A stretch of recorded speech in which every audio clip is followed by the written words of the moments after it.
গ্রহণ করতে চায় না। সংগ্রামী সাথী বন্ধুগণ, আজকে আপনাদের সেখানে প্রদর্শন থেকে জানাতে চাই, আরে আমাদের বাংলাদেশে অনেক ধন সম্পদ লুট করে নিয়ে গেছে। আমি আপনাদের ব্যক্তিগত করতে চাই, আমাদের বাংলাদেশের শহীদ ছিল, আমাদের নীলফামারী জেলায় একটা রেলওয়ে কারখানা আছে। সেই রেলওয়ে কারখানায় আমাদের যে যন্ত্রপাতিগুলো ছিল, ব্রিটিশ সরকার যে যন্ত্রপাতিগুলো এখানে দিয়েছিল, এই ভারত সরকার তারা আমাদের রেলওয়ে সমস্ত কিছু নিয়ে গেছে। আজকে তারা এই আওয়ামী লীগ সরকারকে রেলের বগি উপহার দেয়। লজ্জাজনক একটি বিষয়। ওই ভারতকে জানাতে চাই, তারা আমাদের এই বাংলাদেশের পর্যটকদের তাদের উন্নয়ন হয়, তারা আমাদের এই যে চিকিৎসা করতে চায় আমাদের বাংলাদেশের জনগণ, সেই টাকায় তাদের পেট চলে। তারা আজকে আমাদেরকে তারা চিকিৎসা করতে দেবে না, কিন্তু আমি বলতে চাই আমাদের বাংলাদেশের চিকিৎসা ব্যবস্থার উন্নয়ন করা কোনো ব্যাপারই না। আমাদের এই বাংলাদেশে যদি চিকিৎসা ব্যবস্থার উন্নয়ন করা হয়, এই ভারত অন্যান্য রাষ্ট্রের লোকেরা বাংলাদেশের চিকিৎসা নিতে আসবে।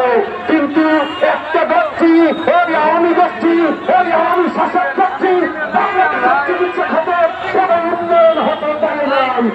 সংগ্রামী সাথী বন্ধুগণ, আপনাদেরকে জানাতে চাই, আমাদের বাংলাদেশের নাগরিক অনেক জ্ঞানী, অনেক বুদ্ধিমান, অনেক ইন্টেলিজেন্ট, অনেক ক্লেভার।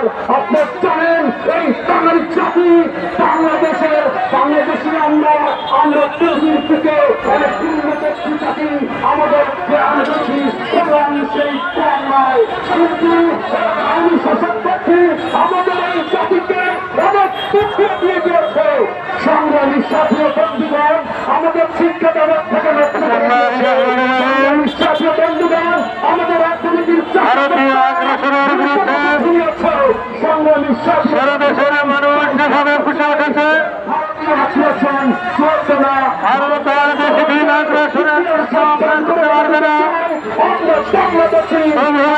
বাংলাদেশের কমতি নাই, আমরা চাই অন্য দিবসের আজকে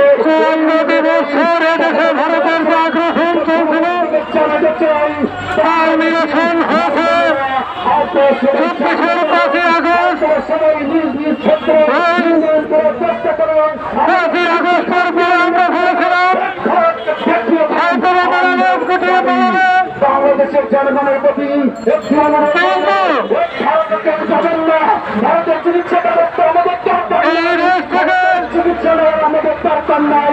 আজও সেই ভারতীয় আগ্রাসন যায়নি। বাংলাদেশের যে ডাক্তার ভাই বোনেরা ভারতের চাই, আপনারা বাংলাদেশের মানুষের চিকিৎসা ব্যবস্থা উন্নয়ন করে